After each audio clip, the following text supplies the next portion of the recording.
entry-level careers and ways to grow in each pathway.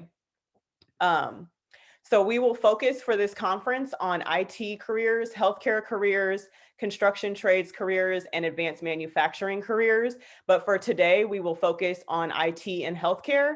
We hope you can join us for the whole conference. We also have a financial literacy session on Thursday and some really great speakers. So we hope you can join us for the whole conference. But today we're going to go ahead and get started with our IT and healthcare careers. So first, in the Q&A section, I just want to highlight that throughout this event, if you have questions, we are going to have time periods where we'll answer those questions and talk to panelists and get a chance for you to interact with panelists. So that Q&A function is really what you guys are going to be using. So if you are a student joining us in the Q&A section, go ahead and enter your first name, last initial, school, and your teacher's name. And we're going to do a drawing later for a prize. Educators, thank you for signing your students up. Please give them a second to just go ahead and enter that in the Q&A section. And while you guys enter that, I'll talk about how the day will look. So first, we will start with a session around IT careers. Then we'll have a Zoom break and we will announce prizes. Then we'll have a session where you'll hear from healthcare panelists and learn about healthcare careers. And then at the end, we'll have a signing event where we honor students who are going into the pathways that we're talking about today. After the event, we have a place where you can continue exploring and you can learn about all the programs we're talking about at 9pbs.org/level up. And then if you click digital resources at the top, you'll see the information for all of the different programs we're talking about today. Next slide, please. So I'm excited for our IT panelists. We have Amber from CyberUp. We have Michael from MasterCard. He also went through the Rankin Dual Enrollment Program with St. Louis Public Schools. We have Sarah from LaunchCode and Tia from NPower. And during our healthcare session, we will have Dorian from BJC Healthcare, Felicia from Gateway STEM High School, Ms. Hampton if you are in the district, and Lowry from St. Louis Community College, and Prince from Gateway STEM High School, actually a student. So one of the things I'm excited about is you guys will get to hear from training professionals who understand the training, and then from students who are actually going through or have just gone through the training. Next slide, please. And at the end of the day, we will hear from Jayla Moore and Jennifer Irvin. Jayla went through the Hazelwood CAPS program and she will be working in the healthcare field, and Jennifer Irvin has supported her, and you'll hear some great information from her as well. All right, and we definitely want to have you share your experience. These are our Twitter, Facebook, and Instagram handles, and you can go ahead and use the hashtag #LevelUYC for Level Up Youth Conference. And then after the conference, if you go to 9pbs.org/level up, we have surveys there. Wait till you are finished with the sessions you are going to in the conference and take the survey. So if you're going all 3 days, wait till the last day to take the survey. If you're only able to attend today, we would love to have you all 3 days, but go ahead and take the survey. And everyone who enters will have the chance to win a $25 gift card. Okay, so now we are going to look at one of the resources that we have for career exploration. So we have a great tech person from 9. Her name is Caroline. She's going to go ahead and pull up the digital resource from our Level Up webpage. So if you go to levelup.org 9pbs.org/level up, at the very top, it'll say digital resources. Click there where it says learn more. And then where it says blueprint for careers, you can click that website. And it'll take you to a page. If you scroll down, it has all of the career pathways that we're talking about spotlighted, as well as other pathways that are great options as well. So we're going to start today with the IT pathway. Can you go back, Caroline? Sorry. So we're going to start with the IT pathway. And when you click on that, you can scroll down, you'll see an industry summary. We'll watch the video in just a moment and learn about Jasmine's path.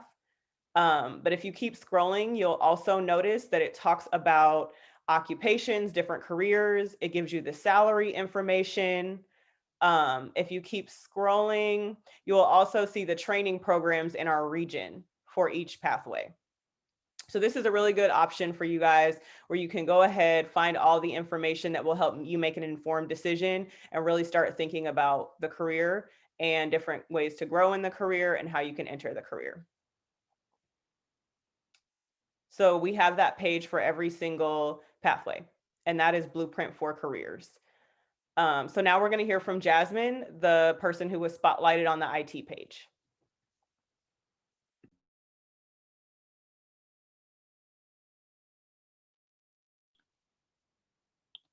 You know, my parents are getting older. My granny's getting older, you know, and they can't protect themselves online, but I can be out there to do that. So, you know, that's what made me really start looking at cybersecurity as a field to really turn my pathway towards.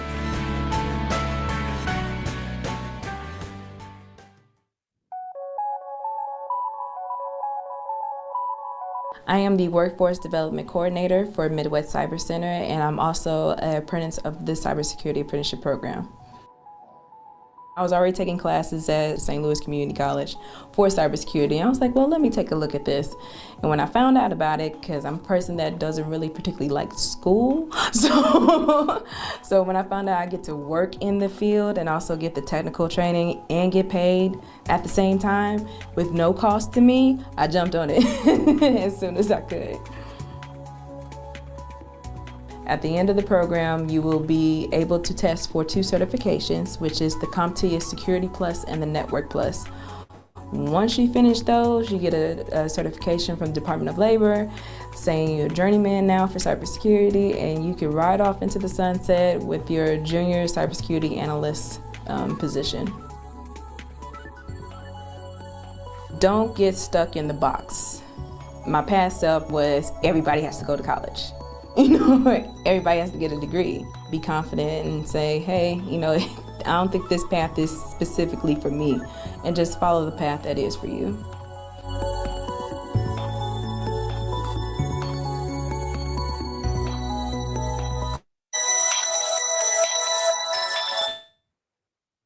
So that's just one example of a pathway that you can go to in the IT field. We are about to have our IT panel start so you can hear more options. But first I want to say, hi, Zakaya. It's good to see you. And hi, Sophia. Welcome. Welcome. I wish we were in person so I could actually see you guys, but it was great to see your names in the Q&A section. If you are just joining us and you are a student, go ahead and enter your first name, last initial, your school, and your teacher's name to enter to win a prize for this afternoon. So now we are going to hear from Shaylin Moorhead. She is with Empower, which is one of the IT training programs. She is going to start us off for our IT panel. Take notes. If you have questions, put them in the Q&A section, and we will have 10 minutes at the end of this session for panelists to ask any questions that you have. It doesn't just have to be questions from students, educators, parents, any members of the community. If you have questions, you can also put them in that Q&A section. So thank you, Shaylin, and we're going to go ahead and get started with our panel. Absolutely. Thank you, Tanisha. Hello and good morning, everyone. I'm so pleased to be here. My name is Shaylin Moorhead, and I am the Career Placement Manager at Empower. Just a little bit about RIAC. I'm so pleased to be here to represent RIAC, which is our Regional Youth Employment Coalition. We were founded 3 years ago, and is a coalition of more than 30 organizations who want to shift regional employment rates and ensure that area youth can develop the skills they need to succeed. Today's career panel is part of our network to introduce a broad range of careers to area high school students. And we are so pleased to be with students, educators, and community leaders from across the region. Each of our panelists today have different careers in IT. We're going to learn a little more about that and the various careers. After we've heard from each panelist, we'll have time to answer all of your questions. You can ask them anything, and we're very excited to see what questions that you have today about IT. As you hear panelists speak, put questions directly into the Zoom Q&A section. I'm joined by another RIAC Coalition partner, Molly Joyce, who will be helping monitor those questions. At the very end, I'll give each panelist a chance to share final thoughts with you, all before we wrap up. Before we get started, do we have any questions?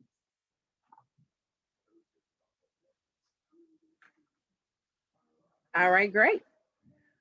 Well, first, we're going to hear a little bit more about our panelists. So, if everyone on our panelists, if you would please share your name, your organization, and why IT was the right path for you.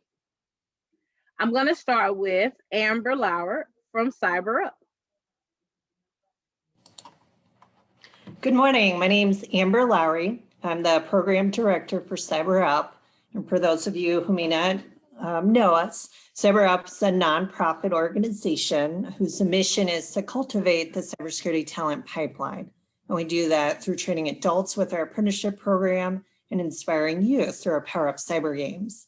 So, spoiler alert, I'm actually not technical. Through the power of networking, which is extremely important, I met my now executive director, and I just kind of fell into this path to help train the workforce and kind of give back to the community, so that's me. All right, thank you. Michael Owens, who is from MasterCard. Hey, my name is Michael Owens. How's everybody doing today? I work for MasterCard OCC, where I monitor transactions and network devices around the world. But this is not where my journey started. It actually started at Career Academy.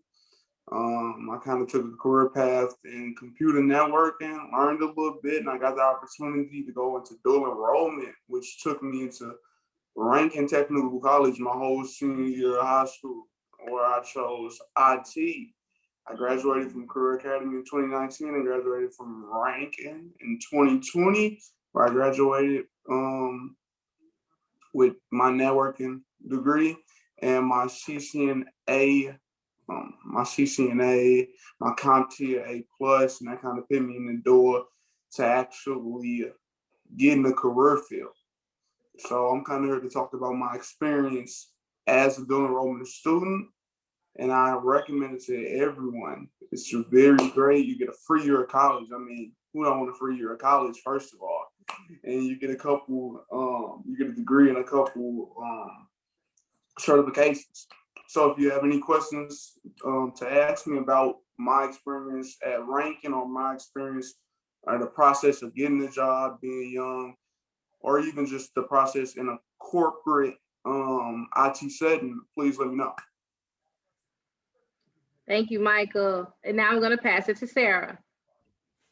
Hello, everyone. So my name is Sarah. My pronouns are they, them, theirs. I work for LaunchCode as a candidate engagement manager, which means that I help run our classes. And our classes are entirely free. We teach different coding languages. And after people graduate, they have the opportunity to be in an apprenticeship with a company partner in the region. And so that's a chance for people to get skills on the job so they can build those things that they already learned in class and really apply them to their career in tech.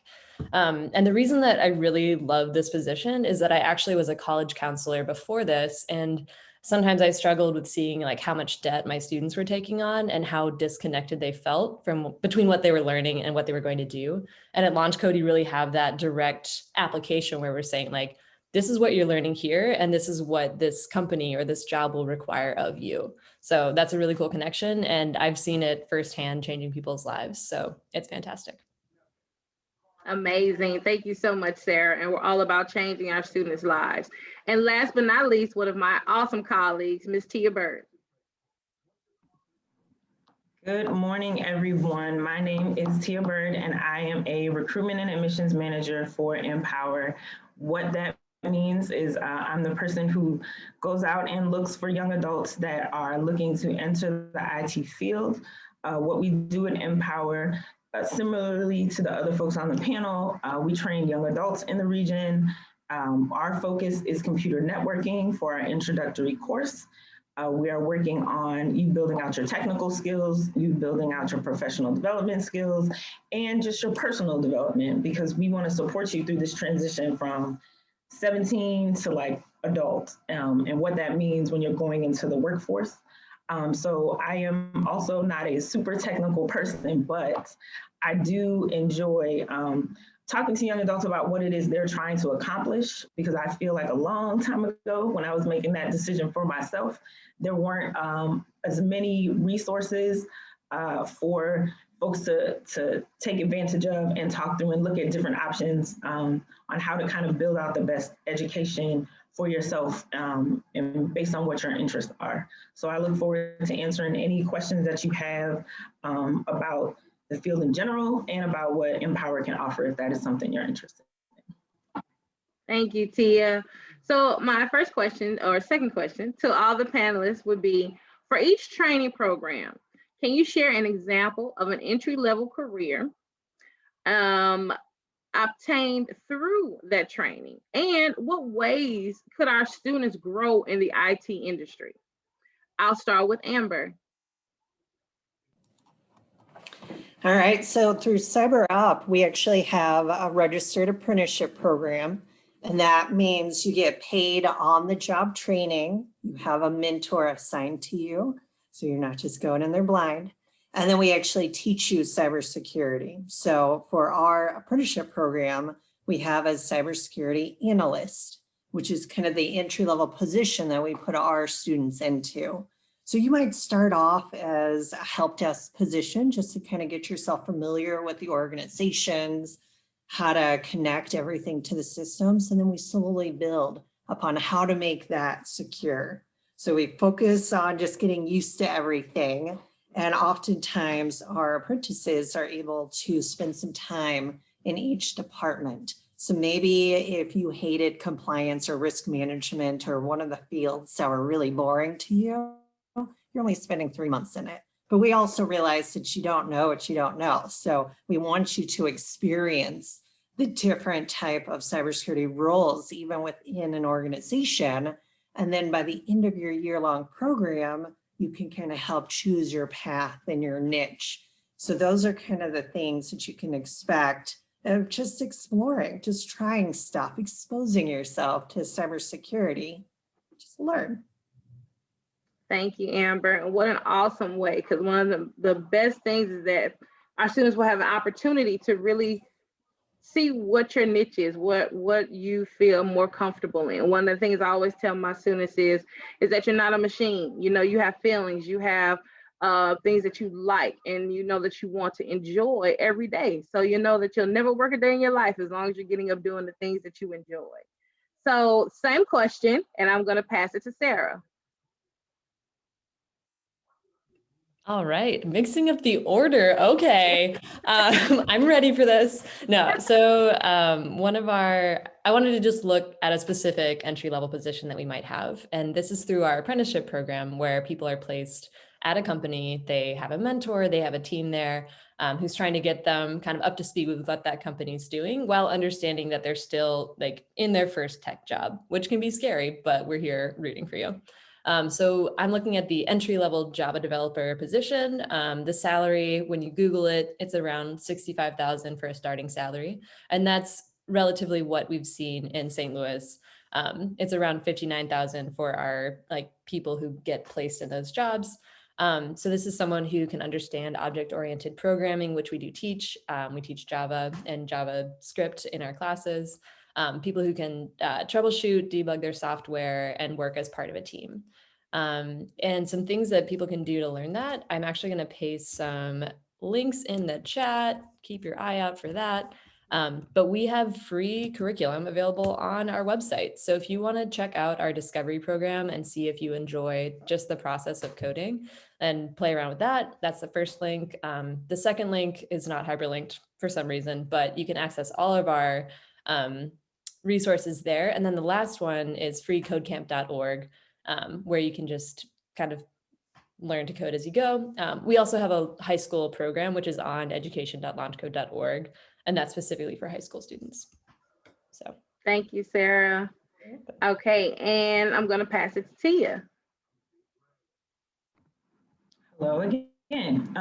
So our, like I mentioned before, our work is in our Tech Fundamentals class focuses on networking. So a lot of our entry-level positions are around help desk, working on kind of the troubleshooting that goes along with understanding how all the things are connected. We want to get you that baseline experience and education so that whatever direction you decide to take, you feel like you have those fundamentals down. So IT is a very broad field.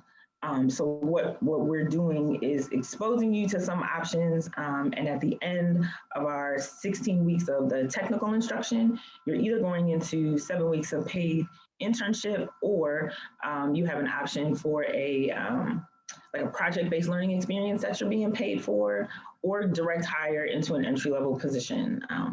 So we take the time to build on the fundamentals so that if you do want to come back to us for something else like cybersecurity or cloud computing, you have a good, strong base to start from. Thank you, Tia. And last but not least, Michael, and if you could let us know kind of about how your training program went and what were some resources and types of careers that either your counselors or the people that ranking kind of exposed you to that they thought would be a good career path for you. So in the beginning of ranking, your first year, you're gonna take the real basic classes in IT, basically getting your Microsoft certification so you can be aware of how to do basic troubleshooting of an operating system. Then you're gonna get your CompTIA, which teaches you the basics of computers, how to troubleshoot a computer and what to do there.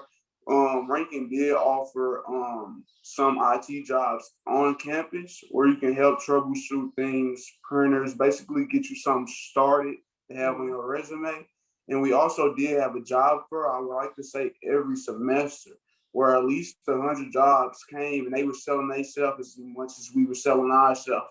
And after that first year, you would choose between a couple of decisions if you want to go to networking. Cisco networking and switching, or if you want to go to the server side, or if you were more of a coding person or whatnot. So as I went networking, as my second year began, I was offered a couple of job opportunities, and I think 2 job opportunities and like 3 internships maybe my second year regarding networking, because the jobs are out there looking for people, and ranking, as I heard, has a good name. So they was out there actually looking for people to join their team and things like that. So that's kind of where you get the experience at ranking. Like they don't provide, I wouldn't say they provide a lot of jobs. They give you a handful of jobs on campus, but they are there to provide you, to give you the opportunity to get your name out there to companies or whatnot, so you can take that step into the right direction and actually get into the field while you still are in school. Thank you, Michael. That is amazing. I appreciate you for sharing your experience and what you encountered while you were at ranking. And one of the things that I really enjoyed too about what Tia just spoke about too was exposure. So thinking about exposure and what you're around and what you see, one of the last questions I like to pose to our panelists is, what is one way every student can explore IT careers the right way? Sometimes we have, people will say, oh, go do this, or, go look at this resource, and that may not be right for every student. So my question to all the panelists is, what would be the right way for our students who are joining us today to really explore what those IT careers look like?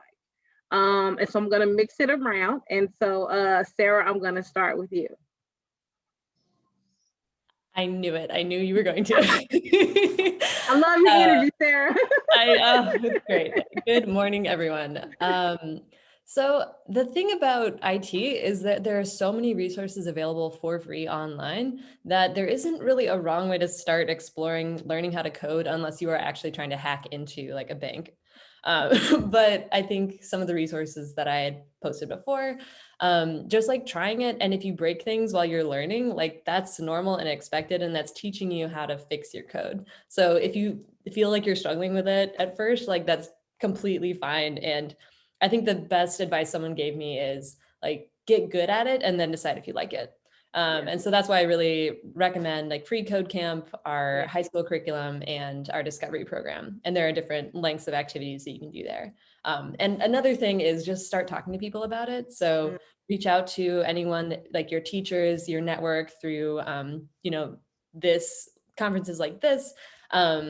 it's like the worst thing that can happen is that someone says, no, I don't have time to talk. And that's the same thing as if you didn't ask them. So just start having those conversations, because the more information you can gather, the better the choice you can make for yourself.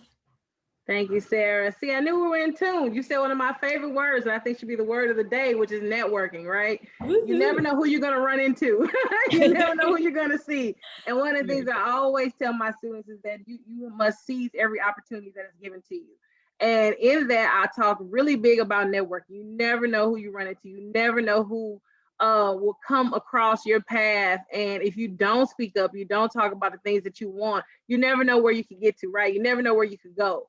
So I appreciate this, and all the students and educators and our community leaders who are joining us today. I would please advise that you advise your students to please network with the panelists that are here. I'm pretty sure that they wouldn't mind answering any questions that our students may have even after the conference today. So please continue to network. You just never know who you're going to meet. So thank you so very much, Sarah. I love your energy. And I'm going to pass the same question on to Tia. Tia, what is a way that our students can explore IT careers the right way? So what I suggest to people a lot of the time is, one, let me back up. A wonderful thing that has come out of 2020 and COVID is so many resources, much like what Sarah said, are online for you. I always am inspired when I talk to young adults who are like, oh yeah, I've been trying to study for my CompTIA myself at home, or I've been using Udemy or like LinkedIn Learning or something like that to explore some things. So having a curious mind is the best way for you to prepare, because you can try to see all of the things that are available and narrow down on stuff that really interests you. I also think it's a very good idea to look at certifications. As if you're taking this pathway as an alternative to like a 4-year college, and you're looking at certifications, if you take those certs and you go into Google or you go into any job search website and you see what jobs want those things and require them, then you can kind of cycle back and see like, man, I would hate to be stuck in this room doing this thing all day, or I would love this particular experience. And if you're making that kind of connection, then it can guide you into other educational resources that you can look at. Also ask people around you, your teachers, your counselors at school, but take the time. You're online probably a lot, right? There are folks on LinkedIn. You can just message them like, oh, well, I heard you work at, I see you work at Worldwide Technologies and you work in this particular tech field. Can I talk to you? Some of those people will tell you yes. So taking advantage of those opportunities are pretty important. But I would love to talk to you. If you have questions, I'm sure that all the other panelists would love to talk to you as well. So don't hesitate to reach out if that is something you want to do. Thank you, Tia. I appreciate it. Okay, so same question, and I'm passing it to Amber. All right, I'm going to give you 2 options that you can do. So for our seniors who are about ready to graduate, first off, congratulations. But you can join our upcoming information session, May 25th or the 26th. It's remote. You can jump on, learn more about our program if you're interested in getting into the cybersecurity career field. Or if you're not a senior, you're anybody else, teachers, any other grades, we do have Power Up Cyber Games, which will start next school year, so in October. This is a fun way. We've kind of figured out how to gamify cybersecurity. So every month you have a unique competition that's based around real world applications. So you're doing the same tools that industry professionals are doing. It's all based around the Certified Ethical Hacker certification and the Security Plus certification. So real world application, you get to study, compete, and figure out how you're doing. And this is another way that you can kind of explore cybersecurity, because maybe you're really good at cryptography. And before this competition, you didn't even know what that was. So those are some tangible things that you can do pretty much now or within the next few months. Thank you so much, Amber. I appreciate it. All right, and then I'm going to pass it to Michael. To round us out on our panel discussion today with Michael, I'm going to change your question up a little bit. And so I'm going to ask, what was the right way for you to explore careers when you were coming out of ranking and when you were completing? What worked for you? That is a great question. So I went to ranking and I kind of made my decision to go networking because it just made the most sense to me in my head while I was learning it. It was the most, it flowed the most in my head. But now that I'm actually in the career field, I'm actually working in networking. I'm only 19. I haven't been in the career field a lot. I don't know too much about IT where I feel like maybe I could have done this or done this. But now that I'm learning and going through experience, I feel like you should look in the different career fields as in coding, server, networking, and kind of see what you feel like you can apply to your own life or what you find joy in. Because right now, for example, the PS5 been out for 6 months. I still don't got it. So I've been thinking maybe I need to learn how to code Python to create a bot, so I can just have a bot give me my PS5 and I can secure a spot. So maybe that would be another interest of mine in learning that and just exposing myself to it to see if I have any joy for it or it's just gonna be useful in everyday life for like me when I want to get shoes and I feel like they're gonna get dropped and sold out. Or for example, like I said, the PS5 or whatnot. So I feel like it's just going by and seeing what you feel like you actually like. Because with IT, everything gonna be constantly changing as the years go on. So you always going to be learning regardless. So it better be something that you enjoy and you like. Thank you, Michael. I appreciate that aspect. I don't have the PS5 either, and I've been trying to find it. So we're gonna probably have to talk later. But I want to thank all of my panelists for being on today. I appreciate all your insight, your strategies, and advice that you have for our lovely students today. And I hope students that you please take in all the information that has been given today and really reach out. If you have any additional questions, please let us know. One of the things I'm going to do now is pass it over to my lovely colleague, Molly Joyce, who I'm going to have her introduce herself. And she's going to open up the Q&A section and we're going to answer. So panelists, you just hold tight and we're going to have some questions for you. Good morning, everyone. My name is Molly Joyce, and I'm the director of KIPP Through College for KIPP St. Louis Public Schools. And I'm really happy to be here this morning, and I'm going to offer up a couple of more questions for our panel. But if you are a student joining us, you still have time to chat in a question. We'd love to hear your voice in this conversation.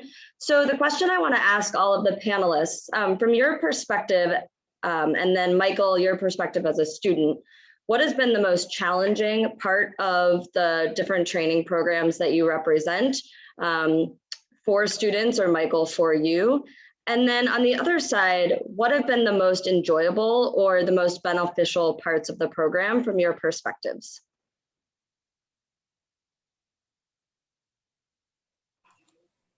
Let's kick us off. So I would say the hardest thing that we've ran into with our program is probably the imposter syndrome is the biggest thing. So the things we kind of look for, core attributes, that this would apply for any cybersecurity, IT, networking, coding, any of these programs on here. If you're not quite sure if you are interested into getting into this career field, the core attributes that the industry is looking for is, are you a lifelong learner? Are you a problem solver? Do you have that grit and determination? So you don't need to take apart computers and put them back together. You don't need to play video games. But if you have those core attributes, you will be successful in this career field. So the struggle that our candidates have, we can easily teach them the technical careers and how to polish their resume and LinkedIn profile.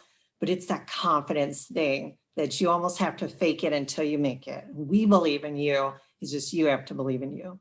The perks, the biggest success that we've celebrated is that we really invest ourselves into you. So anytime one of our candidates get placed, it's like confetti rains from the sky. It feels like our little child spreading their wings and flying on into the career path. And now we get to follow them, like Jasmine, the video you saw here. She was one of our apprentice candidates. And now I get to follow her on LinkedIn and heart all of her accomplishments and successes. So for us, that's kind of the biggest success that we see. And for the candidate, they just start making more and more money. they just move up in their career with their stackable credentials, and just the sky's the limit. Thank you. Michael, do you want to answer next? What's been the most challenging part of your process, and then what's been the most rewarding? So the most challenging thing for me is pretty easy. While I was in ranking, the transition from being a junior in high school to a freshman at Rankin Technical College was I didn't know how to study. So high school was pretty easy. You know, you go there, you do the work, it's done. When you get to college, and especially when you learn a career field, you actually got to know what you're doing. You actually got to retain information. In high school, I really never had to study. I just showed up, did the test. It's pretty easy. While I was going there, I was having tests multiple times a week. I was trying to retain information, but I never actually had to figure out what worked best for me to retain information.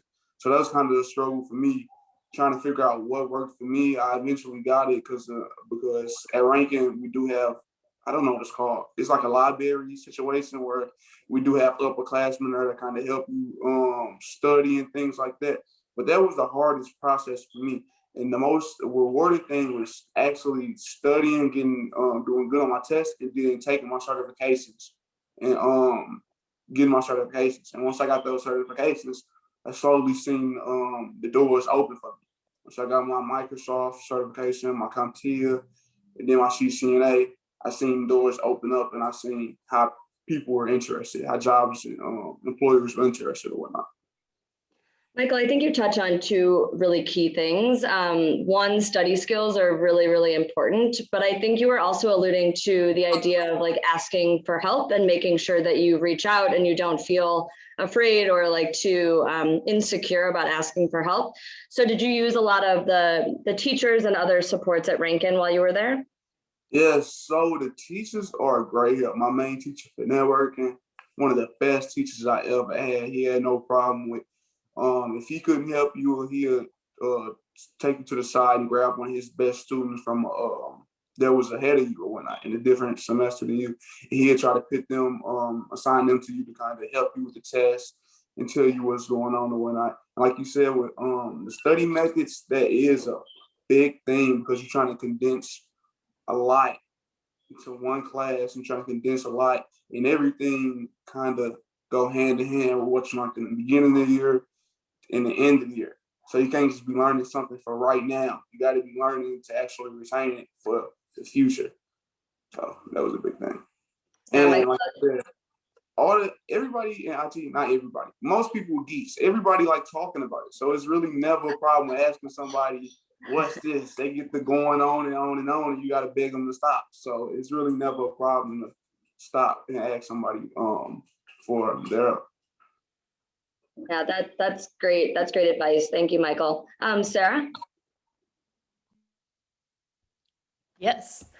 So something that we've seen, especially now that we're holding online classes during the pandemic, is that if people are feeling a sense of isolation while doing the work, that can be really hard to overcome. And if they feel like they don't necessarily have a group of people that they can talk to about the work, or if they don't have people who kind of understand what they're studying around them in other spaces, that feeling of like, well, what am I doing can really tie into that imposter syndrome and can tie into that not really being sure of how to study.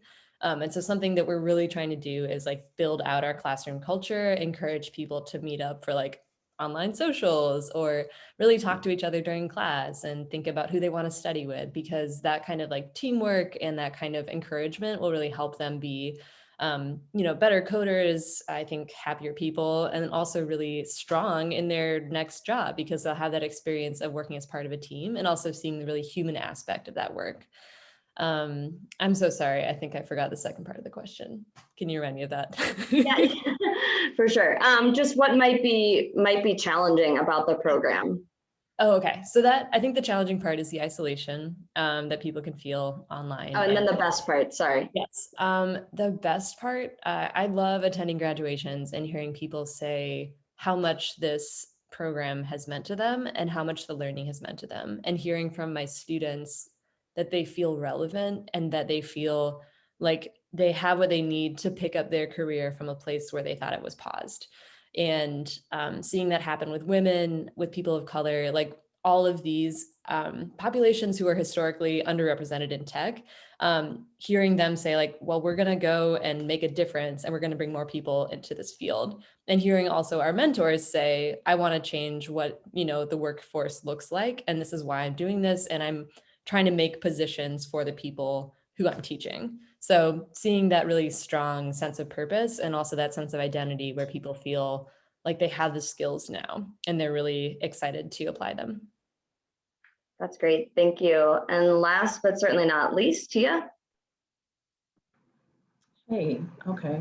So challenges. I think that similar to stuff that other folks have said, it requires a lot of discipline, right? So you are making this decision to do this and to take your own time in the day to stick with it. Our trainings are 4 hours a day, 5 days a week, and they're pretty intense. It's not like, casually do the work on your own time. We want you to be present, and we want you to do that because it builds out that camaraderie and that teamwork with the rest of the folks in your class and your cohort. So that can be challenging for people, but we have supports in place for that. We have coaches and support staff that kind of help you with those sticky parts to move through them. What is beautiful and wonderful on the other end is I talk to a lot of people.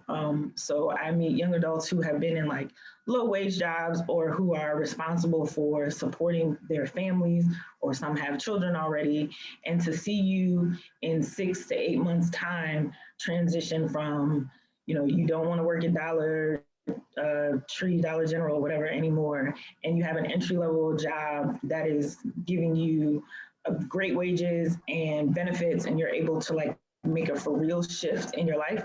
That is so amazing to watch because, sometimes we have young adults who are making as much money as me, and it took me a while to get to this place, right? So I think that's great for not only individuals, but just this region and this city, like what we could do if people were just in better situations and they knew that they had different options.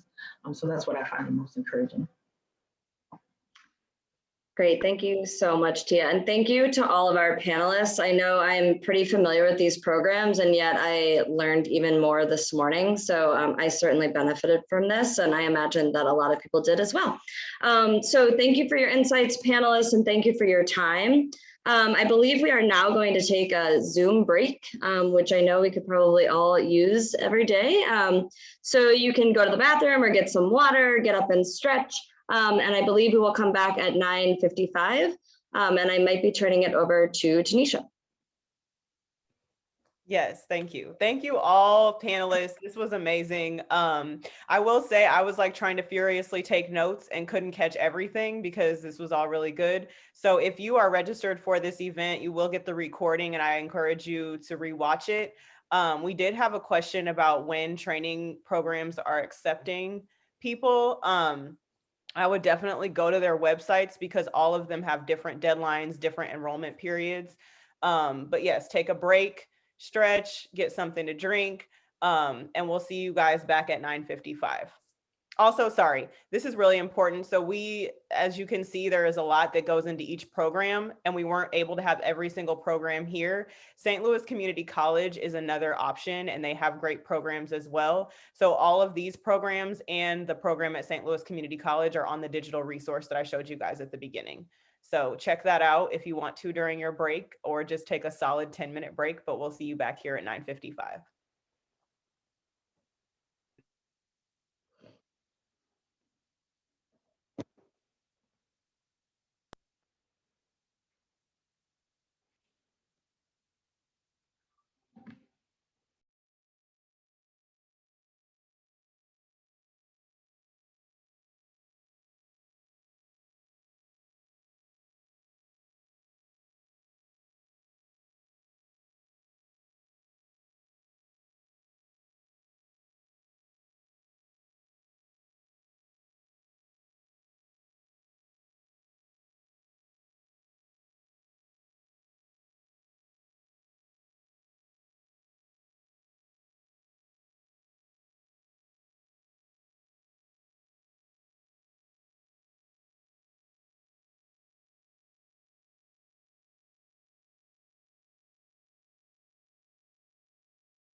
So welcome back. We hope everyone had a chance to get a drink of water, take a break, go to the bathroom.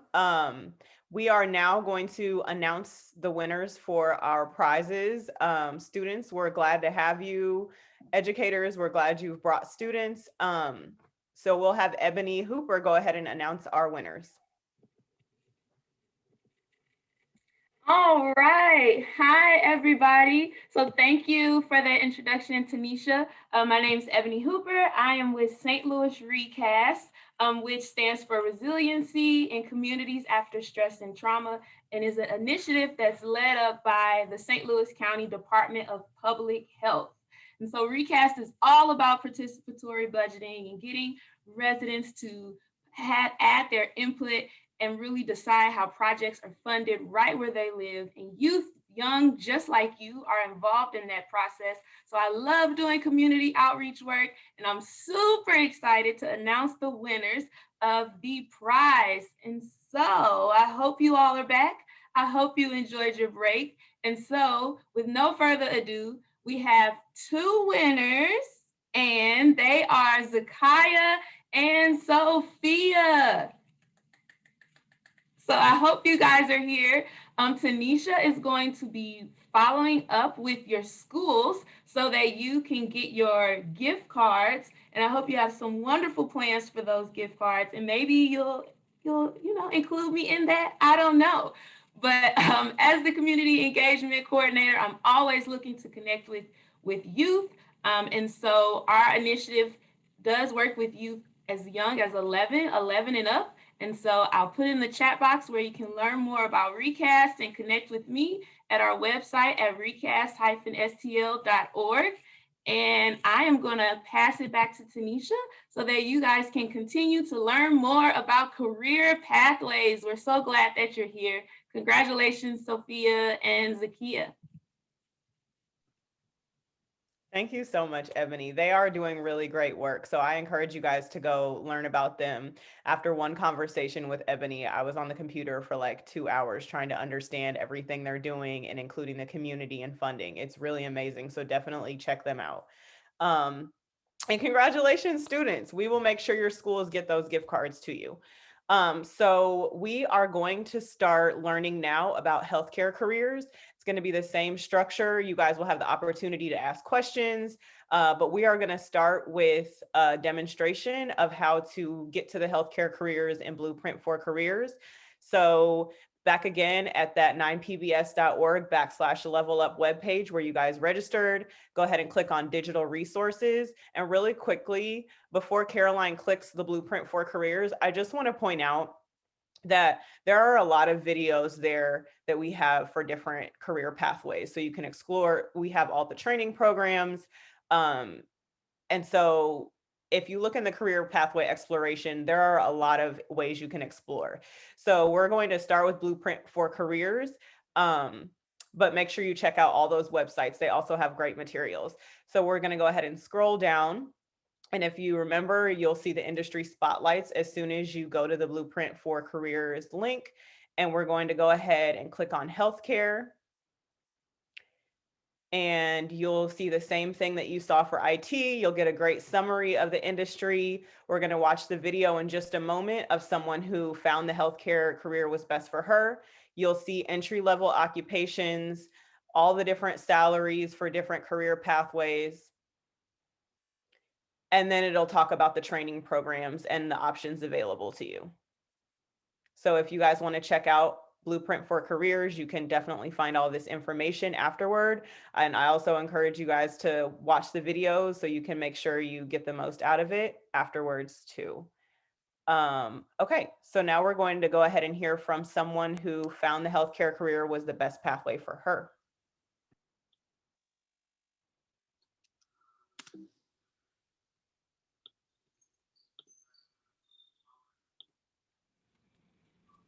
Even as a child, my mom would say that I would use up all the Band-Aids, bandaging teddy bears, my Cabbage Patch dolls, putting them on my brother.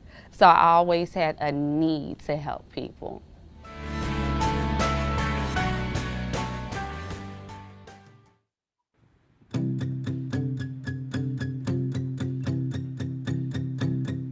So I started my career here at Christian Hospital in June of 2000, and I came in as a CNA.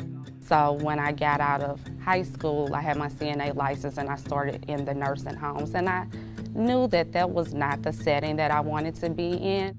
As soon as I came into Christian, one thing that they managed up in new employee orientation was tuition reimbursement. Then I started at an ADN program with the St. Louis Community College, and kind of my career kind of took off from there.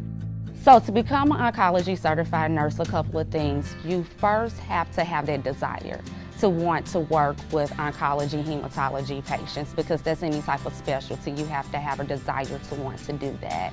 You have to have so many years, at least 2 years, worked within an oncology setting. You have to be an RN. And what happens is you end up taking a state board test, which is somewhat equivalent to the NCLEX or the nursing state board. I always wanted to educate. So I either wanted to be an early child development teacher or I wanted to be a nurse. And I chose nursing because you educate with nursing.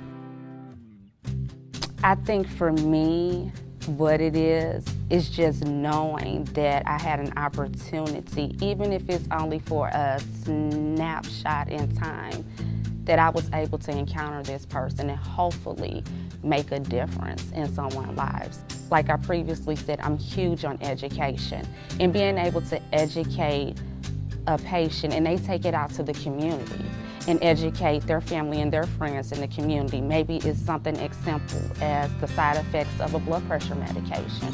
That lets me know that, hey, this person got it. And now they're sharing that wealth with someone else.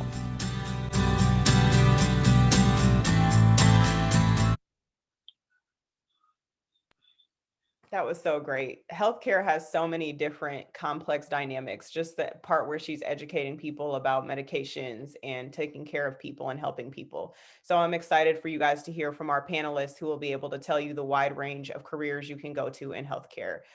We are going to have our moderator, Kate Polikoni. She is great. She's amazing. And she's going to be facilitating the panel. So I'll let you take it away, Kate. Thank you.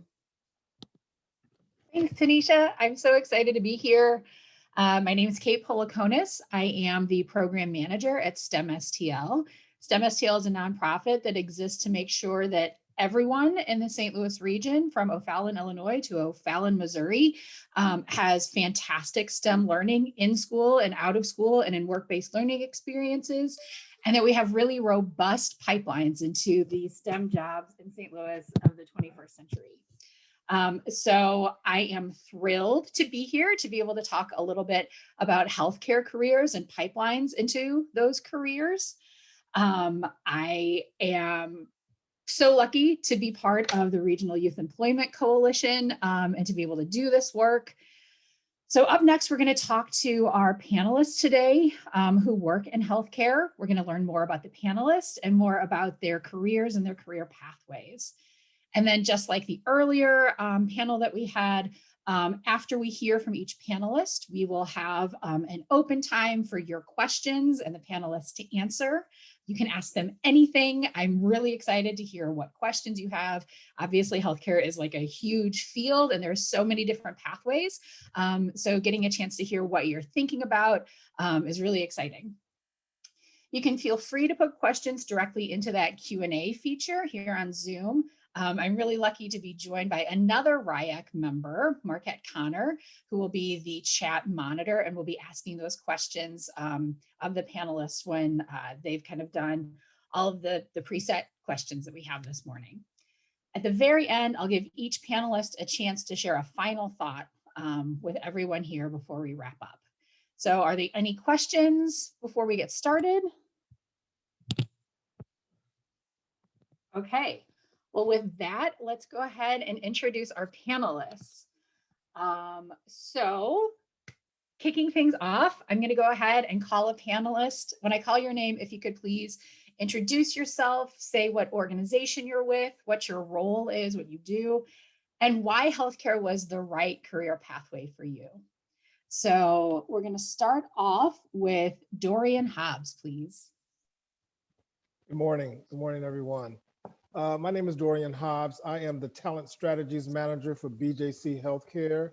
BJC has 16 different locations, or what we call HSOs, which encompasses Barnes Jewish Hospital, St. Louis Children's Hospital, West County, Missouri Baptist Christian Hospital, which you saw in the video, Parkland Hospital, and some more outliers and some other places. I've been with BJC going on 7 years, and my role is talent strategies, which means a long title for just hiring people. I manage a team of 13 recruiters, and our major focus is hiring people. One of the reasons why I chose healthcare is that indirectly, I feel that I've made a mark on helping patients. The roles that I hire for, that my team hires for, are roles that one would think really doesn't have anything to do with patients. But I'm gonna ask you guys a question. If you go to a hospital and it's dirty, how would you feel about that hospital? My team hires the housekeepers, okay?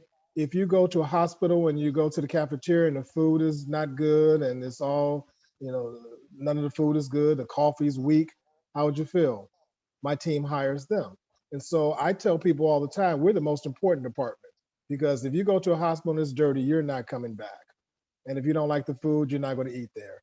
Other areas I hire for, which are very integral into making the hospital go, is what we call patient access. And that's like the registrar. So if you're going into a hospital and you are going to register for your whatever, you're going to have a procedure, you have some blood work, that person who takes your information and they're grouchy and they're snapping at you, how would you feel? You wouldn't feel good. We hire those people too. And so we make the hospital go. But one of the more important jobs, which I always talk about, is called central sterile processing. And that is what I call the heartbeat of the hospital. When we do a surgery, you've seen TV programs where the surgeon will say scalpel, and they reach over and someone hands them the scalpel. What the central sterile processor does, they put those instruments together for those doctors to have that surgery. So without these people putting it together, there's no surgery. And so indirectly, we have a big piece in making people feel safe and helping patients in the hospital. And that's what we do. And that's what I want to talk to you guys about today, that there are opportunities throughout the hospital organization that there might not be a nurse, might not be a doctor, might not be a clinician, but there are ways that you can start, get your college paid for. We do have tuition reimbursement, and be a part of helping people be safe and feel good about coming to a hospital. So welcome you guys. I look forward to a lot of questions. Like I said, I've been with BJC for 7 years, and I'll just throw out a number. BJC has 31,000 employees. 31,000 employees. So I don't know how many people are on this call, but I'm pretty sure we can add another 10 or 15 or 20. So I'm looking forward to that. Thank you very much. Thank you so much, Dorian. That was a really helpful introduction to like all of the facets of the healthcare field. So then next up, we have Felicia Hampton.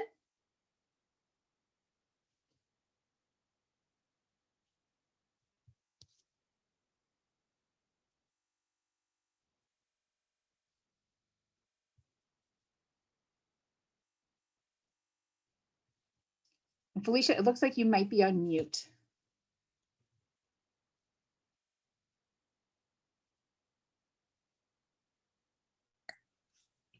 I am muting the wrong device. Sorry about that.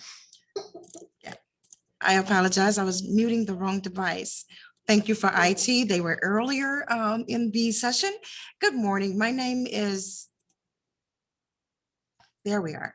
Good morning. My name is Felicia Hampton, and I am an instructor at Gateway STEM High School. I've been here since 2017. I am a registered nurse. And so that is one of the things that was required of me in order to teach the health science program, that I had to complete a nursing program, in which I did. In this program at Health Science, we teach courses such as medical terminology, human growth and development, and the nurse assistant program. Students in this program can also complete courses in sports med and foundations of health. The pathway that I teach is the nurse assisting program. When students complete then they receive their CNA certification, and then they go to start a career or enroll in a college or a university, or sometimes go to the military. How did I end up in this program? How did I end up here? Well, first of all, I wanted to be a nurse because I wanted to help people. It's a rewarding field. It's challenging.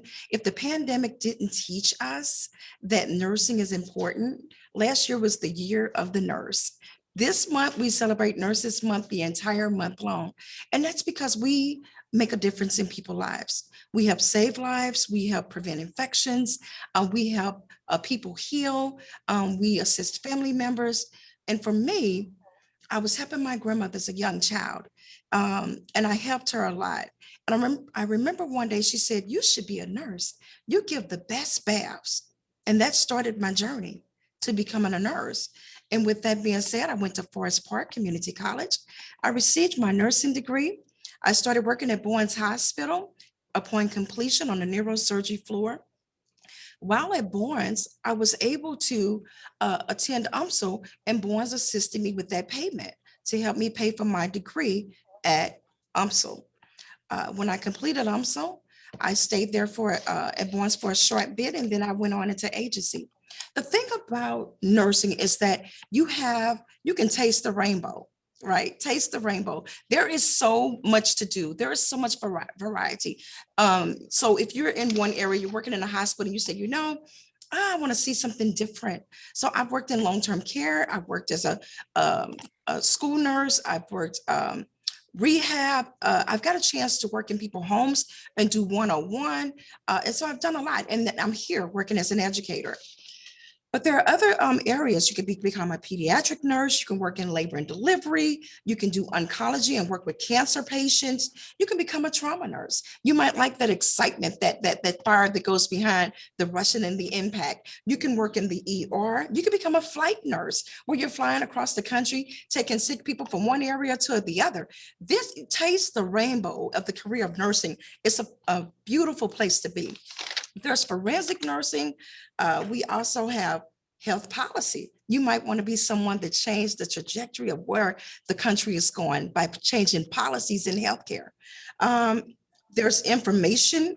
I know a lot of people say, well, I don't like technology, but some nurses do. So we have informatic nursing, nurse researcher, become a nurse practitioner, you become an advanced nurse and get a master's degree where you would be able to operate as a nurse practitioner in mental health, and another thing that I do, and I besides teaching, is I've taken my nursing degree, I've taken this experience, and I've moved into media where I actually interview people on a platform called Real STL News. And we talk about health and wellness, and we educate our community. And so when you become a nurse, you open up the rainbow to opportunity, not only to help people, but also to elevate yourself. There's so much room for growth here. So I am Felicia Hampton, Gateway STEM High School health science instructor, and I love it. Thank you so much, Felicia. That was so inspiring in such a short amount of time. And also, I'm in love with your classroom and I want to come visit it. Next up, we have Laurie Hawkins. Good morning, everyone. I'm Laurie Hawkins. I am the Senior Health Program Manager at St. Louis Community College. I work under the Workforce Solutions Group, which is accelerated industry-aligned healthcare programs. So our programs are fast-paced, they're short-term, and they help individuals move directly into a job in the healthcare field. I've had the opportunity to work with both Felicia and Dorian in many of the partnerships that we have here at St. Louis Community College. Our programs currently consist of patient care technician, which is nursing assistant in the hospitals.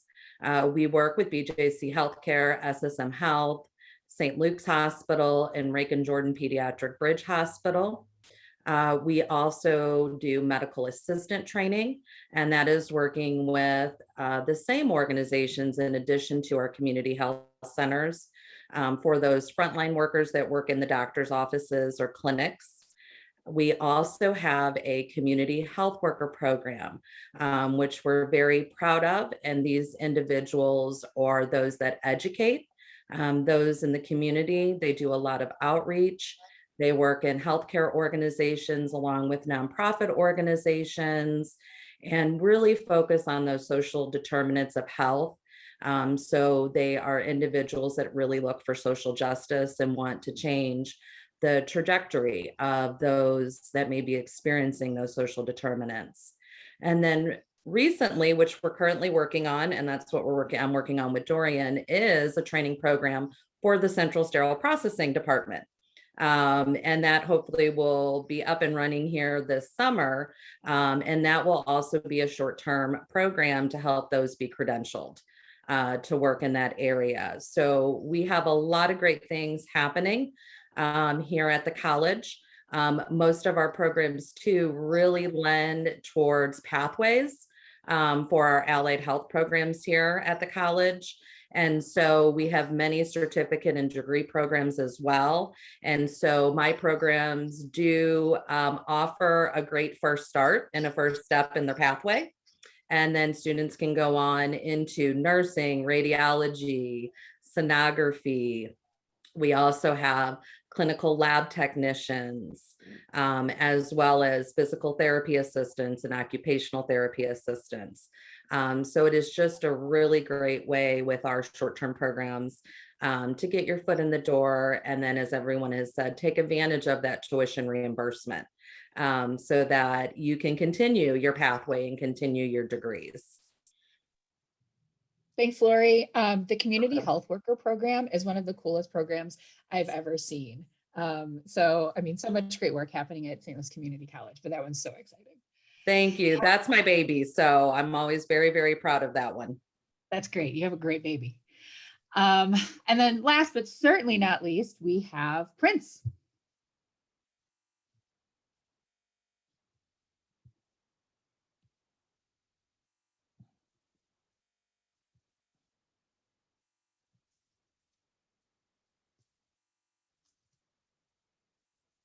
Hi, Prince.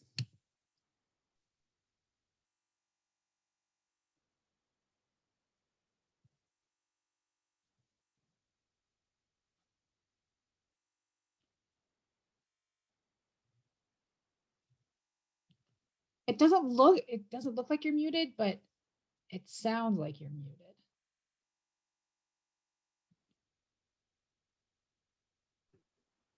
So I have some insider information. Prince, if you're in the same room with Miss Hampton, is it possible for you to go like to her computer since the sound is working? And then that might work. You don't have to, but it might be like if you want to just hop over there so you don't have to troubleshoot on your sound. Tanisha knows what's up, like in a magic way.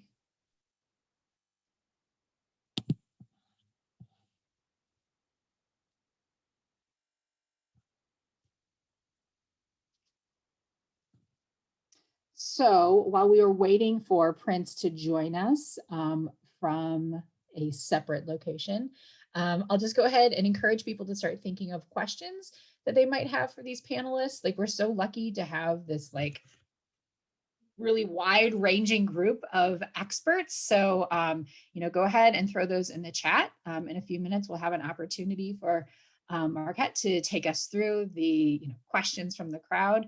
So I'm excited to see what everybody wants to know.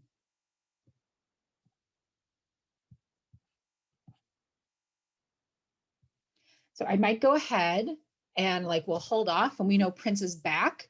We can jump in, do this celebratory introduction of Prince. But I'm going to go ahead and go back to Dorian. So I'll have this question of everyone, but we'll start with Dorian. Can you share for, a training program, an entry-level career, and then a career that can be obtained with some training, and then ways students can grow? Oh, is that Prince? I can hear you, I think. Looks like you're coming from, yes, Miss Hampton's. Oh, now you're on mute. Unmute again. Perfect. Yes, now we have Prince. Tell us about yourself, Prince. Can you hear you? Can you hear me? Yep, we're good. Okay, but I cannot hear them. Oh, turn your volume up.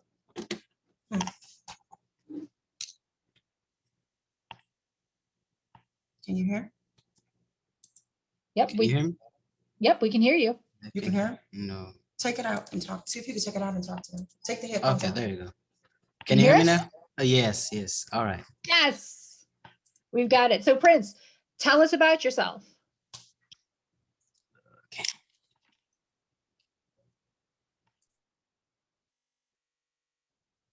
Oh, darn. Okay, so this is just life in 2021. Oh, great. Here. Okay. All right. Sorry for that. No worries. My name is Prince Gaddy.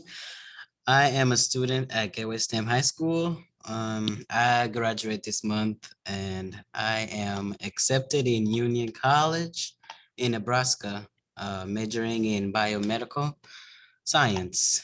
Currently, I'm enrolled in health science at Gateway STEM High School.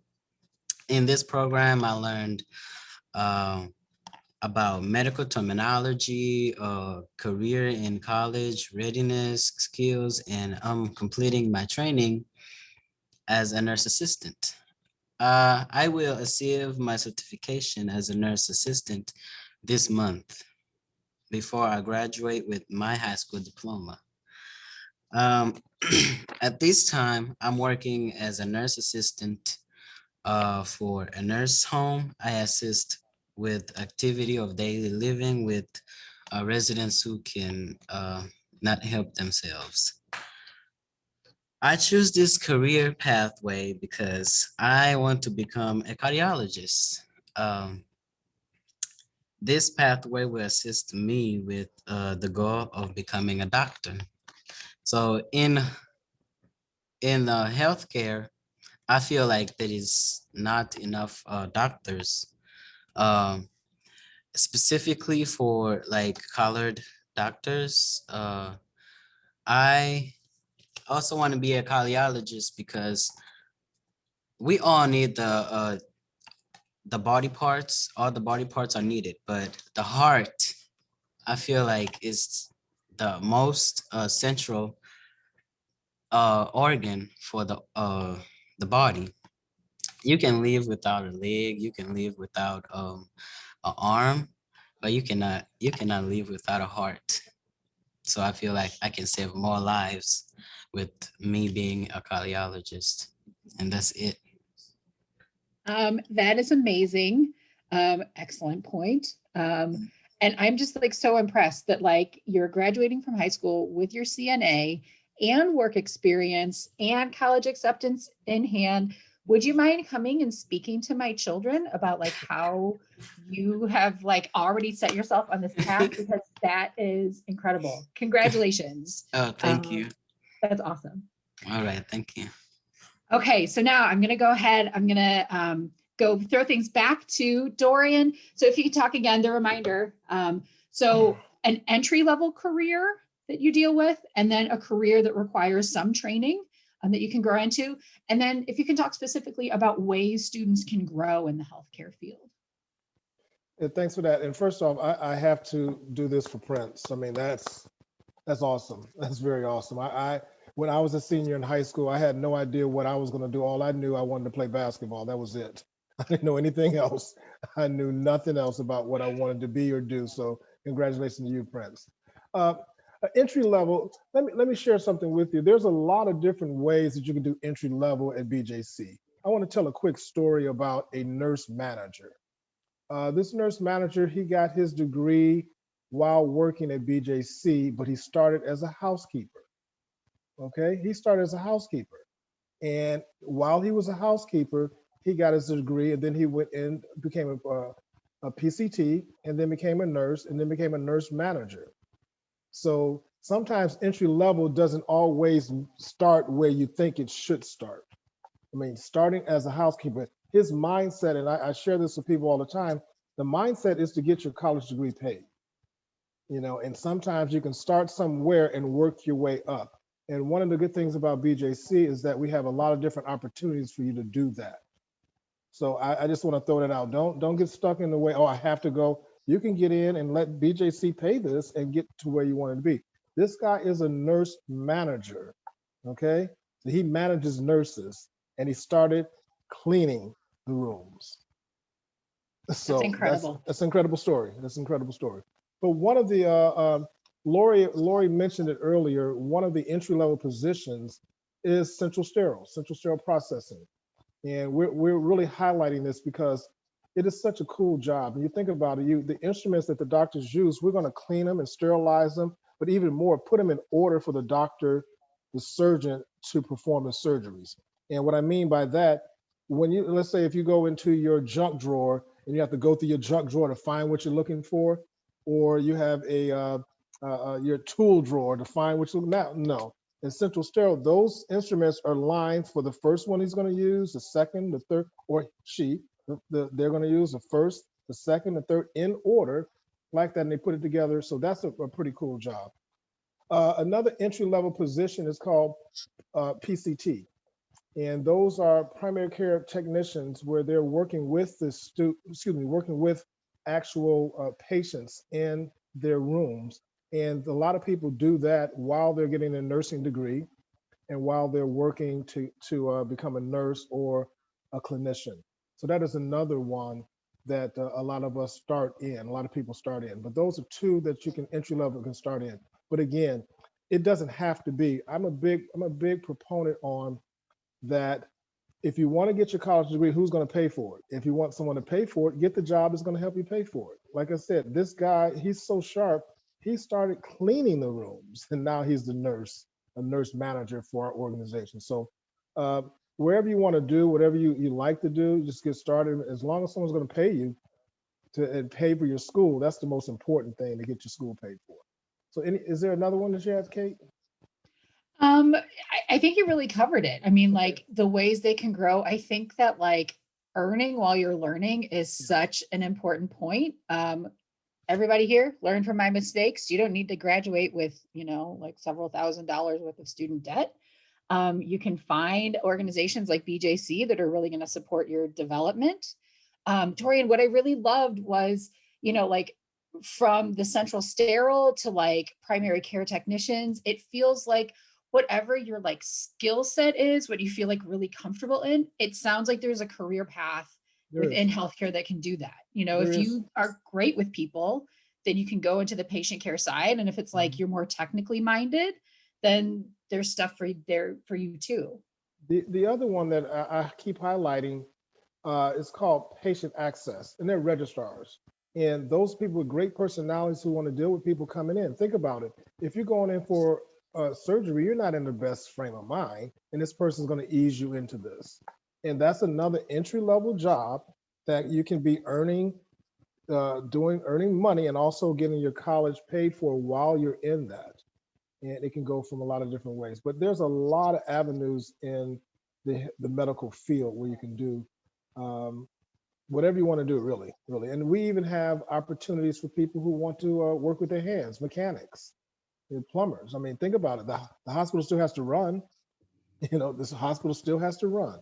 So we have carpenters. We have a lot of different avenues. If you've ever been to BJC, it's one big city. That's what it is. Everything is there. It's one big city. So there's a lot of different avenues that we have for people that they want to do. Thanks. That's really helpful. So I might go back to Felicia, if you are ready at the screen, to get your insights on that entry-level career, that career with a little bit more training, and then how students can really grow within the field. Oh, absolutely. Thank you. And so some of the entry-level positions, of course, after you complete your certification, become a certified nurse assistant, students can go and obtain jobs in the long-term care setting, such as the nursing home. They can also be hired very quickly in a hospital as a patient care technician. They can receive jobs as a home health aide, where they're able to go into the homes and help clients take baths and with feeding and those things that activity of daily living is what we call it. Also, you can kind of branch off. Maybe you want to work into psych, and so the fact that our students graduate with the CNA certification, that really pushes their application above some others, where they can become developmental aides, they can become psych aides.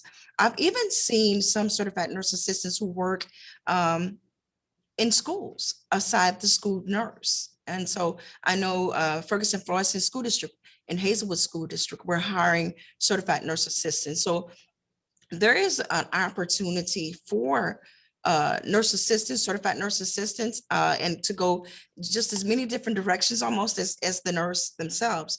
The elevation, they can become a certified med tech, which is just a 6-week course where they're able to dispense medication, which will give them an increase in their pay and also more responsibility. Because when you're giving medication, you really need to know what it is you're doing to make sure that you keep your patient alive and don't give the wrong medication. Also, that six-week program, you can also branch off and become a licensed practical nurse, which is just a 12 or 13-month program, depending on where you go. So these are some of the directions that one can decide to go if they're not going to go completely for RN program. I know myself when I worked as Laurie Hawkins spoke, I worked for St. Louis Community College. Some of our students who came through the nursing program, that CNA program, I'm sorry, they were med students or they were desiring to be medical students. And so they came in just to get the hands-on skills as a nurse assistant that was required for them to be accepted into med school or fulfill those requirement hours. And so that's some of the things that you can do as a nurse assistant. I'm going to say this too, because this is so unconventional. We typically speak about going into the healthcare field, but I know several certified nurse assistants who became entrepreneurs. They took the skills that they have, they opened up their own healthcare agency, and they're doing very well. And so there are so many opportunities for one who chooses this career path. That's really helpful. Yeah, taste the rainbow from your last answer is going to stay with me forever. But yeah, I just really love thinking about like those, like the credentialing steps that you can take. That kind of pathway seems like so exciting within healthcare. There's so many options that as you get a feeling for what fits for you, you have like so many options. So that's fantastic, Felicia. Can I add just a little bit to, I wanted, I have students who come into my class and they say, well, I really don't want to do nursing. I had a student who wanted to be an attorney, right? And so I invited Mavis Thompson, who is the licensed city collector for the city of St. Louis, into my classroom because she is an attorney. I've had the opportunity to let them know Kim Gardner is a registered nurse. Mavis Thompson is a registered nurse, and they both are attorneys. So if you say, you know what, I want to go this direction, we've voted Cori Bush, who is the congresswoman, the first registered nurse sent to Congress from the state of Missouri. There is so much opportunity in nursing, but we don't want you to come in for the opportunity. We want you to enter this path because you desire to help people. You desire to, you don't mind getting in. I was a certified nurse assistant before I was a registered nurse. I went through a CNA program. I completed it. I worked as a nurse assistant. I was able to work in hospitals under psych. I worked in telemetry. I worked in med-surg. I worked in nursing homes. So, but the thing is that the foundation of it was I love to take care of people. And then all the opportunities open up. And so I just wanted to share that my takeaway for the foundation is know what it is you desire. And then that is what you go for. So if you don't want to take care of people, then the CNA program would not be, the program for you. But if you want to make a difference in someone's life, this pandemic taught us the value of life, the value of breath. It taught us that. And we need people to continue the course, continue to carry the mantle. Thank you. That's beautiful. Okay, so as we're sort of like wrapping up our time before we get to the Q&A section, I have this last question that I want to make sure all of the panelists have a chance to answer because I think everybody has really good insight into this question. So what is one way that every student can explore healthcare careers right now? So like, for example, in construction, we've had some RIAC partners say like, you know, if you want to check this out, go volunteer for Habitat for Humanity. That's going to give you a sense of whether this is right for you. Or try a pre-apprenticeship program before you like really make the leap to go for, you know, a letter of intent with one of the trades. So if we can like apply that then to healthcare, like what are some things that students who are thinking about this career right now could go do to say like, okay, this seems like a program that I should explore and look at some training options. And if Prince, you're ready, I might go ahead and start with you because I feel like you're an amazing example of like getting this experience before you go on to your post-secondary plans.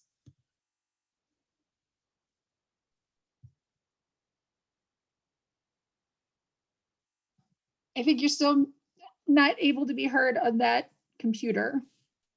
Can you hear me now? Yes, fantastic. Okay, all right. Okay, I have to do something over there. So, like me, I did not want to become a CNA at the first place. But, you know, in the CNA, like the program that I'm in right now, I started as a junior. Then I got accepted as a CNA in my senior year. So in this, if you wanna, okay, if you want like to go in healthcare, I would, you know, recommend to become a CNA first because it really, like how Ms. Hampton said, it opens a lot of doors to a lot of opportunities.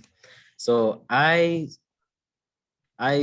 started as a junior, so I had a chance to learn medical terminology. Like there's some people who do not know any like words. Like if you go to the doctor, if I go to the doctor, I know what they're saying, even though I'm not a doctor. So, and there's some medical students who are taking the medical terminology right now, and I already took it. So it gives me a chance to be ahead of others, like a chance to be better. So I would recommend CNA or, you know, start little and then you can go up and up and up, like just baby steps. And it would be a very, very good experience. Love it. Yep. I think if not the CNA, then being aware of the coursework you can take now in high school while it's free. Beautiful advice. Yes. Thank you, Prince. Also, Okay, I'm gonna, oh yeah. also if you go to a nursing home, they will train you and they'll give you time to get the CNA certification, but they will hire you as an aide. And then you can take the courses there, and then you can get your certification. That is beautiful advice. Like get paid, and I guarantee you that the people at the nursing home will like eat up your youth. They will love having you there working with them. So brilliant advice. Mwah. Thank you, Prince. I'm gonna like go to Lori for a quick like one sentence. How can students like explore this now? You know, besides what Prince said with math and sciences, volunteering, job shadowing, most organizations will allow you to come in and job shadow and see the job firsthand. And then one of the things that I even refer my adult students to is YouTube. There is a video about everything out there on YouTube, and we all love YouTube. So start looking at a day in the life of a nursing assistant or a day in the life of a central sterile processing technician or a community health worker. It can really give you those visuals and see what people have to say that are in the field. It also will give you a better insight into what they actually do. Ah, that is beautiful. YouTube for good. I love it. And then I'm going to go to Dorian, and then I'll let Felicia have the last like phrase, like go do this to explore this field. What Prince said is great, and what Laurie said also. But I want to throw out another name, Jennifer Irving. She has some programs that BJC. One of them is called, and I hope I got the correct one. It's called Adventures in Healthcare, where we bring students on for a week and they shadow and they do a lot. So they'll get an opportunity to see what it is they're doing. I also did this once with a security group that wanted to be security officer. I brought them into BJC and they saw what an actual security officer does in BJC. But there are some programs that hospitals, major hospital organizations do have that allow the youngsters here to get involved and to start learning about healthcare. So I would look into the hospital organization, see what kind of programs they do have. And that's a way to get your feet wet and see, is this for you? You know, I'll say this last thing. We did a central sterile program. And once they showed the tour of what actually goes on, people were all in. So that's a good way to do that. Love it. And then Felicia. All right. That seems, can you guys see me? Excellent. Excellent hearing. Okay, great. So I would recommend that if this is a field that you desire to be a part of, to definitely get out and volunteer. There are so many great organizations that you can volunteer and be a part of. My students here at Gateway STEM, I have connected them to Dr. Lowry Punch, who has a Power for STL, and she teaches students how to stop life-threatening bleeds. Also, right now we're working with Prepare STL, some of my students, and they're volunteering just to start the discussion about the pandemic and COVID-19 and living beyond. And so when you connect with the people that you desire to work with or be a part of, then you begin to know more about that organization. So I say get out and volunteer. And then also, as Prince said, we said earlier, earn while you learn. You can actually get a job as a psych aide or a developmental aide, or even, as Prince stated, a nurse assistant, and begin to work in the field before you actually start spending money, right, to pay for that education, because it may not be something you want. A lot of times I see students enroll in courses and it's like, oh, I don't want that, but then they have all that loan money out there. Determine if this is what you desire to do by getting out and actually experiencing working in the field and getting paid. It's an entry-level position, but at minimum, you can decide, do I really want to be around someone when they're nauseated and they're having an emesis episode? Is that really what I want to do? You can make the determination, like maybe that part of nursing is not for me, or maybe that part of healthcare is not for me. And then at minimum, you've got that experience and you can branch off and taste the rainbow and find what is best for you. Love it. I'm going to get a t-shirt that says like healthcare, taste the rainbow. Yes. With that, I'm going to throw things over to my partner in crime, Marquette. I think we have like one question in the chat that we can ask this group, but I'm handing things over.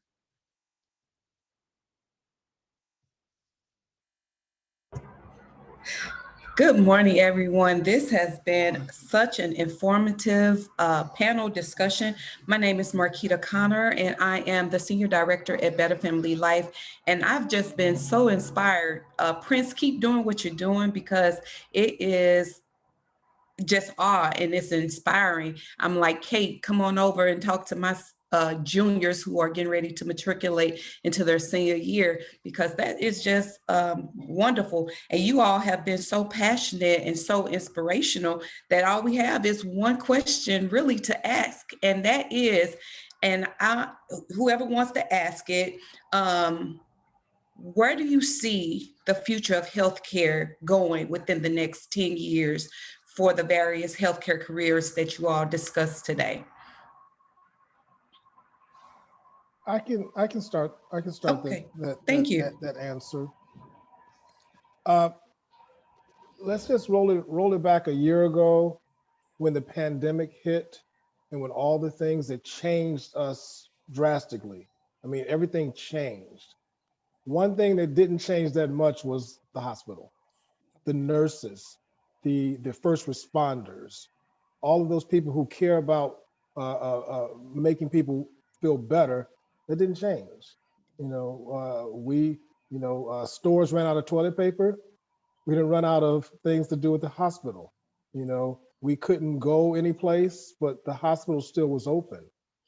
We, as a hospital organization, changed a lot but we didn't change that much because the goal is to make people feel better. And that's always going to be there. So the medical field is the field that's probably going to continue to go up and is a good field to be in. I'm very fortunate to the position I have. I'm not patient facing, but I know the position that I had before I took the position at BJC, that person got laid off. Okay.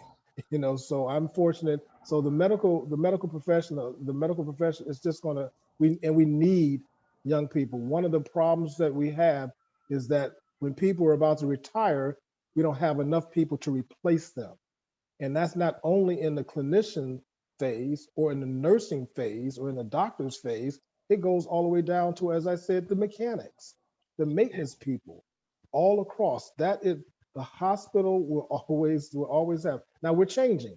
Okay, we have a lot of urgent cares. We have a lot of different things, but there's always going to be a place for someone who, number one, wants to help and cares about people and patients, and then has the ability to do those things. So it's a great field to get into, great field. Thank you, Dorian. That was just a great response. And you have done such a wonderful job with explaining the different careers that you are able to monitor and oversee and hire, as you said, the long term for just hiring. So we thank you all for being here today. The final question, what advice do you have for students as they think about their future careers? I think you really have wrapped it up, especially Miss Felicia. You've given them some great advice, earn as you learn, taste. The rainbow is there, is to just taste and grab. So anything else you all want to give as we conclude this part of our panel? And maybe just do like 20 or 30 seconds, and then we're gonna go ahead and close out. I'll be very quick. I just want to say, hey, the pandemic taught us that new jobs are opening up. We talked about technology in that first session. We're able to go and take a video camera and look at somebody all the way across the world and diagnose and offer prescriptions and that kind of thing. So be on the lookout for what's new. There's new technologies, there's new positions that are opening up. Thank you, thank you. And thank you all panelists for your insight today. And now we're going to move on to hear a senior who is pursuing a career in healthcare after she graduated. So I'm going to turn it over to Tanisha. Thank you, Marquita. That was great. All the panelists were amazing. Ms. Hampton, I would like to just come sit in your class for a week so I can soak in some of that. Thank you. We did have a student ask a question about jobs that are available for students who have just graduated. I'm going to, after we highlight this student, I'm going to talk to you guys about the digital resource and where you can find information to chat with people from St. Louis Community College, so you can find that out. And so now we are going to hear from Jayla Moore and Jennifer Irvin, a student who is actually going straight into healthcare.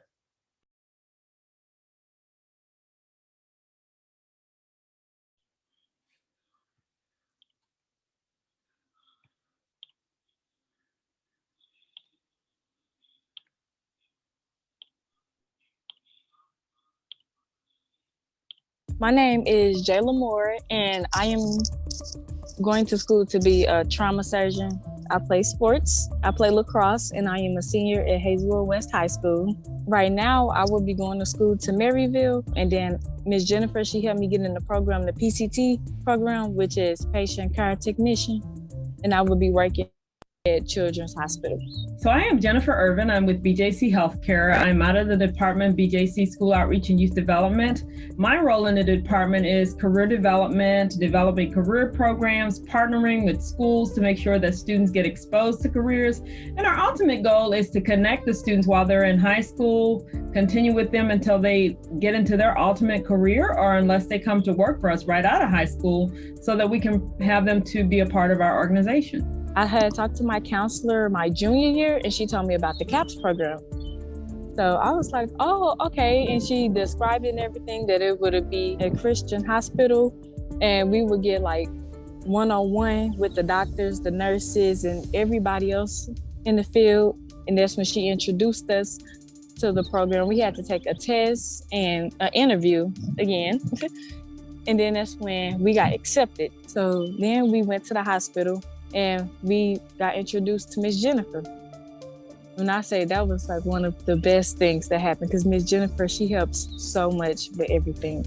And she took us further into the hospital and she showed us different ropes. We got to go experience how actually the hospital worked behind closed doors. Jayla has that tenacity. As a student in CAPS, she had an opportunity to job shadow. She had an opportunity to talk with healthcare professionals. She had an opportunity to sit in on a presentation that was presented by HR. A lot of the students sat in and they heard the presentation and they kept going. Something resonated with Jayla in that presentation, and she has consistently followed up. And that was the opportunity for her to come back to work for BJC once she graduates from high school, to enroll in our patient care tech training program.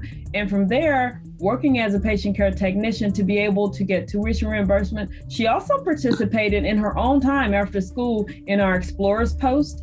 And that meant that she had to give up time in the evening to log on to her computer, even after being on from school, to log on even more to learn about careers. I have my uncle, he had died and he didn't make it to the hospital on time.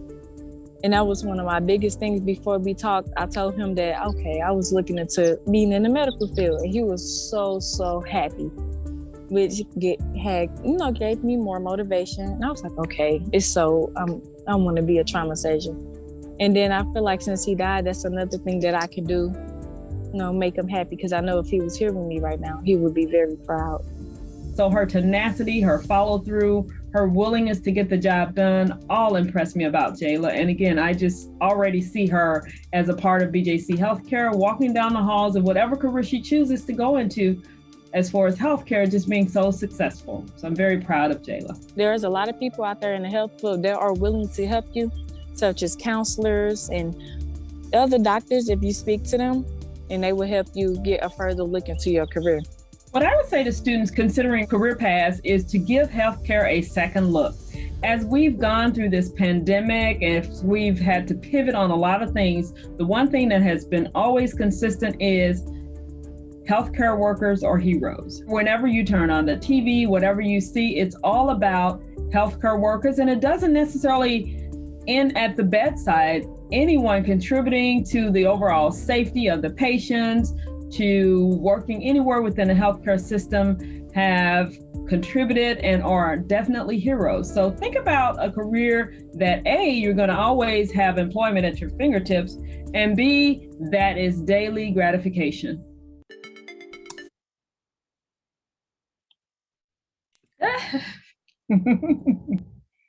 That was amazing. Jayla, your story is so inspiring. I know he would be proud, just like you said. That was great. And Jennifer, thank you so much.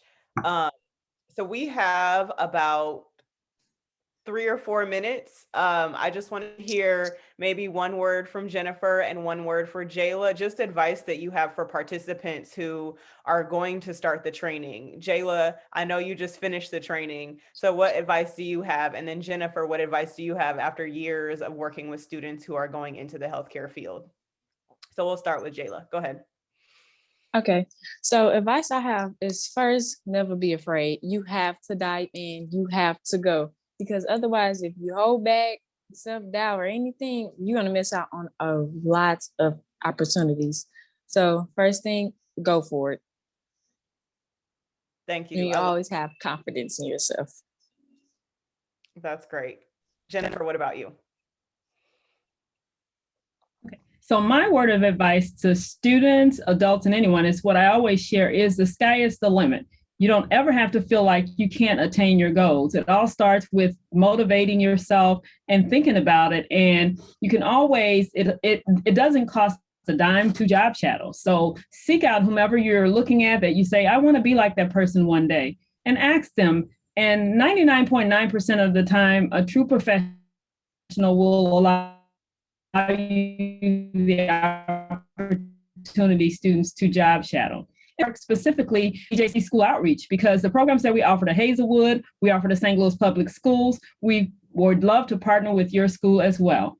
Again, BJC Healthcare with over 2,000 job titles, and a number of them are jobs that you can walk right into after high school and tap into tuition reimbursement. Look forward to meeting you all and see you at the top. Thank you. Thank you, Jennifer.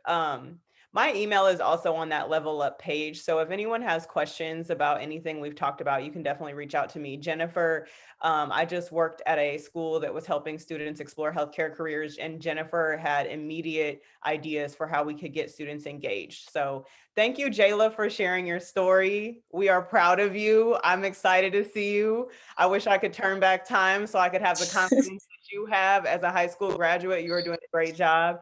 And Jennifer, thank you for your role that you played with Jayla, and thank you for being here. We are going to go ahead and close out. I just want to show you guys a few more things. Thank you to everyone who joined us. We had over 50 participants today, and I know that teachers are showing this to students, so I'm excited to have you guys. This is the Level Up homepage again that I shared, 9pbs.org/level up. And if you click, you will go to the right. Now, if you are only coming today, we hope you can join us for the whole week. So if you can shift around plans, we would love to have you for the whole week. But if you're unable to come for the whole week, go ahead and take the surveys today. We have them divided up based on who you are. So you'll have your own individual survey there. And we do have prizes. Lucky winners will get $25 gift cards if they're selected from taking the survey. If you are joining us for the full week, you can go ahead and wait until the end of the week to take the survey. Caroline, can you go ahead and scroll up just a little bit and go back to the digital resource? So at the top of the page, again, there's the digital resource. And I want to highlight, if you scroll down to St. Louis Community College, admissions, they will have, where it says post-secondary training institutions, St. Louis Community College admissions has a chat now feature where you can chat live with people, or you can call the phone numbers there if you want to ask questions about the different healthcare career pathways or IT pathways. Rankin Technical College admissions has the same feature where you can chat live or call, and you'll be able to talk to someone about IT careers. And St. Louis Community College also has IT careers.